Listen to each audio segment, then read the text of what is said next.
अब अपनी सेफ्टी तो करनी है, इसके अलावा तो ऑप्शन कोई नहीं है। जो गवर्नमेंट का काम है, जिसको करना चाहिए, वो हमें इनफरादी तौर पे करना पड़ रहा है। जिस तरह का रॉड है उस तरह के पैसे हैं। एक वो सिंपल वायर है, उसके कम प्राइस हैं। एक अपना रॉड सरिये में है, लोहे में, उसका अपने प्राइस, उसके चार्जेस ज़्यादा हैं।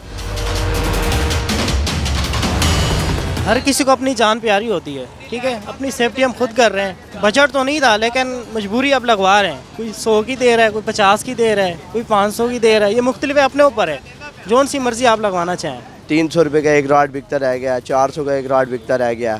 लेकिन हम जब से लाए हैं माशाल्लाह काम ज़रा सही है। आजकल ये पतंगे वगैरह उड़ रही हैं, जिसकी वजह से इंसानी नुकसानात हो रहे हैं। एक कीमती जान आगे फैसलाबाद में, कई लाहौर में, मुल्तान में, कई जगह पे ये हादसा हो चुके हैं। तो ये हुकूमत की ज़िम्मेदारी थी। अब अपनी मदद आप कहते हैं, हम खुद लगवा रहे हैं।